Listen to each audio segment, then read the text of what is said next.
নমস্কার বন্ধুরা, welcome to green farming. একজন দাদা ভাই আমাকে কমেন্ট করে বলছেন যে কাটিমন গাছটাতে উনি টবে বসিয়েছিলেন, আর 3 মাস বয়স হবে। 12 মাসি আম গাছ কাটিমন, আপনারা সবাই জানেন। তো উনি মুকুলটা চাইছেন না, এখন ফল নিতে চাইছেন না। এই সময় গাছটা যাতে হেলদি হয়, কিন্তু যতবার মুকুলের গোড়া থেকে কাটছেন, সম্ভবত মুকুল গাছের গোড়া থেকে, মানে ধরুন এই মুকুলটা আছে, এই মুকুলের এখান থেকে ধরুন কাটছে, তো পাশ থেকে এখান থেকে ভাঙার পর সাইড থেকে সম্ভবত আবার নতুন মুকুল আসছে। যদি এরকম প্রবলেম হয়, সেক্ষেত্রে বলি এই ধরনের প্রবলেমকে বলা হয় প্ল্যান্ট স্ট্রেস প্রবলেম। এটার একটা সাধারণ সমস্যা। কোনো অনুখাদ্য বা মিনারেলসের যে ভারসাম্য, ব্যালেন্স যদি সমস্যা হয়, তাহলে সেই কারণের জন্য হতে পারে। এবার ওই কারণটার জন্য কিভাবে সমাধান করা যায়, ধরুন আমার একটা টবে ওই সমস্যাটা হয়েছে, তাহলে আমি কি করতে পারি? তার আগে আমাকে বুঝতে হবে গাছের গ্রোথ সম্বন্ধে। গাছের দু ধরনের গ্রোথ হয়। যখন গাছের ডালপালা গজোয়, পাতা হয়, সেটাকে বলা হয় ভেজিটেবল গ্রোথ। আর যখন এরকম মুকুল আসে, বা ধরুন না পাশেরটাতে আমার এই হিমসাগর আম, এই হিমসাগর আম যদি হয়, এইরকম যখন আম হবে, ফল হবে, ফুল হোক, ফুলের ক্ষেত্রেও এই ধরনের গ্রোথকে বলা হয় রিপ্রোডাক্টিভ গ্রোথ।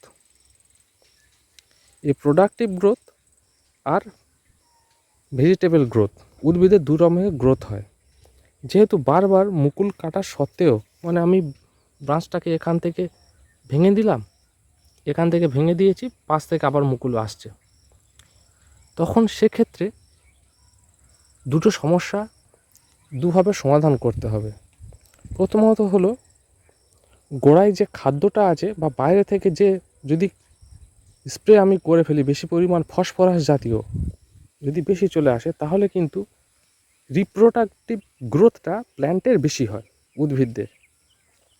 কিন্তু যদি নাইট্রোজেন জাতীয় বা ডিএপি, মোটামুটি এই গ্রুপ যদি খাবার যদি গাছের গোড়ায় বেশি থাকে, সেক্ষেত্রে ভেজিটেবল গ্রোথটা বেশি হয়। এবার এগুলো হচ্ছে কি গ্রোথ। তাহলে করণীয়টা কি?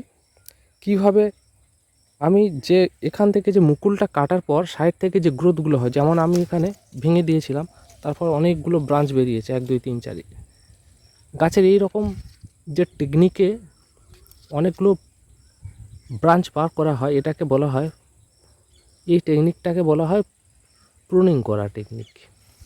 এই যে অনেকগুলো মূল ভেঙে দিলাম, সাইড থেকে অনেকগুলো বার হলো, এই টেকনিকটাকে বলা হয় প্রুনিং।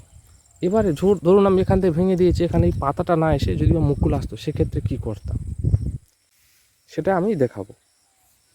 চলো আমি একটা নিজেতে করে আমি দেখাচ্ছি।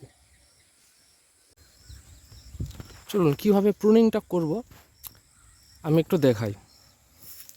এটা আমার ফুজলি আম সব ঝুলছে। যাই হোক, পাশে একটা ধরুন গাছ আছে, এটা আমার ধরুন টবে গাছ আছে, এই জায়গাটা আমার জোর কলমটা আছে। এখান থেকে এর নিচটাতে আমি একদম হাত দেবো না, একদম কাটবো না, আমি কাটবো সোজা চুপরে। মনে করে ধরুন এই ব্রাঞ্চটাতে এখানে আমার মুকুল ছিল, মুকুলটা ভেঙে দিয়েছি, পাশ থেকে আবার মুকুল আসছে। তখন আমি কি করব, এই যে পাতার গোড়াটা আছে, এখান থেকে কিন্তু মুকুলটা বারবার আসছে পাতার ডোক থেকে বা সাইড থেকে, তখন আমি এটা কেটে দেবো। এখান থেকে আমি কাটতে পারি। তখন আমি 1 ইঞ্চি থেকে 2 ইঞ্চি নিচে এখান থেকে আমি কেটে দেবো, কেটে দিলাম। এবার নিচে লক্ষ্য করে দেখুন যাতে আমার পাতা থাকে, এই পাতাটা থাকবে।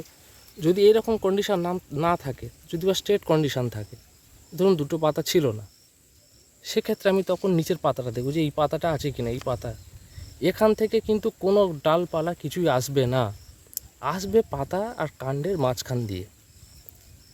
প্রুনিংটা আমার এখানেই করতে হবে।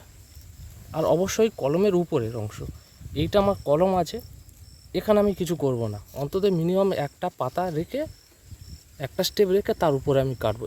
এখান থেকে কাটতে পারতাম, তবু আমি একটু সেফ কন্ডিশনের জন্য এখান থেকে কাটলাম। কাটার পর এই অংশতে আমি মোটামুটি একটা ফাঙ্গিসাইড ব্যবহার করব।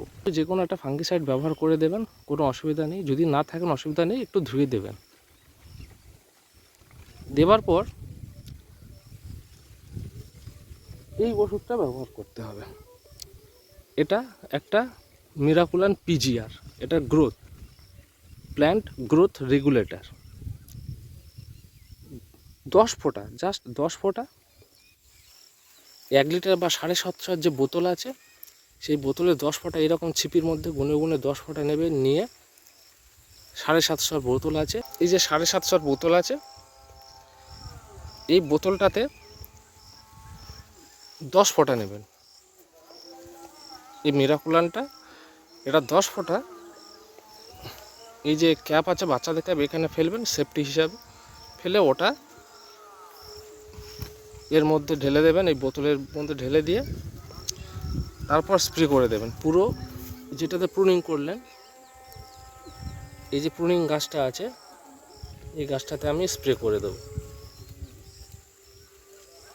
ঠিক আছে, এবার আর কি করতে হবে, এই গাছটাতে অল্প পরিমাণ ইউরিয়া, একদম জাস্ট অল্প পরিমাণ, ধরুন আমার হাতের এই সাইজ পরিমাণ ইউরিয়া নেবেন, এতটা তাও নেবেন না, ধরুন এতটা পরিমাণ ইউরিয়া নেবেন। এই যে হাত এতটুকু আছে, এই পরিমাণ ইউরিয়া নিয়ে গোল করে চারিদিকে দেবেন। এইভাবে গোল করবেন গাছটার টবের চারিদিকে, এরকম করে গোল করে দেবেন। এবারে আমি যতটুকু দেখালাম, দোকানে গিয়ে তো 50 ইউরিয়া কেনা যায় না, খারাপ লাগে, সেই জন্য 300, 250 বা 500 ইউরিয়া কিনে নেবেন। নিয়ে একটা বদ্ধ ডাব্বার মধ্যে রেখে দেবেন, যাতে এয়ার টাইট থাকে, তাহলে ইউরিয়া ঠিক থাকবে। তা নাহলে জলীয় বাষ্পের সংস্পর্শে এসে গলে যাবে। আর খোল দেবেন, খোল ইউরিয়া, জল অত্যাধিক দেবেন না, আবার ড্রাইও রাখবেন না। মানে অনুভব করুন যাতে শিকড়ের যে মূল রোম আছে সেইগুলো দিয়ে, এই যে ছোটো যে গাছটা, এই গাছটা মূল রোম দিয়ে যাতে সমস্ত তার অনুখাদ্যগুলো গ্রহণ করতে পারে। তারপর কিন্তু আপনাকে একটা বিশেষ কাজ করতে হবে, অপেক্ষা করতে হবে মোটামুটি 20 থেকে 25 দিন। তারপরে দেখবেন ছোট ছোট চারিদিক থেকে পাতা গজিয়েছে। দেখুন, এই যে আমি প্রুনিং করেছিলাম, এই প্রুনিংটা 20 থেকে 25 দিন পর তারপরে এরকম গাছ হয়ে গেছে। তো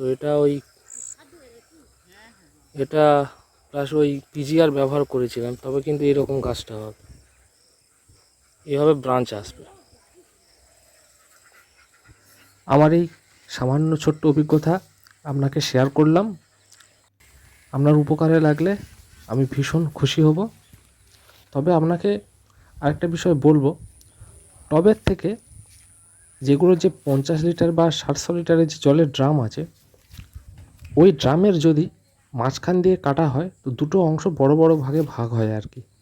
সেই ড্রামের মধ্যে মাটি দিয়ে তাতে যদি বা প্রতিস্থাপন করা হয়, শুধু মাটি নয়, গোবর সার দিয়ে। আর গাছের গোড়াতে অবশ্যই হিউমিক অ্যাসিড দেবেন। আর চটিখোল, গুঁড়ো খোল একদম কিনবেন না, চটিখোল ভিজিয়ে 1 দিন বা 2 দিন পর গাছের গোড়ার চারিদিকে দেবেন। তাহলে গাছটা গ্রোথ ভালো হয়, আর ফলটা তবে মনে হয় টবের থেকে একটু বেশি সংখ্যক পাবেন।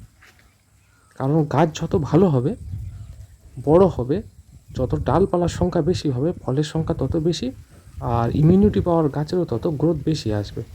আপনাদের সকলের বাগান, ছাদ বাগান, টবের গাছ ফুল ও ফলে ভরে উঠুক। সবাইকে অসংখ্য অসংখ্য ধন্যবাদ। সবাই সুস্থ থাকবেন, ভালো থাকবেন।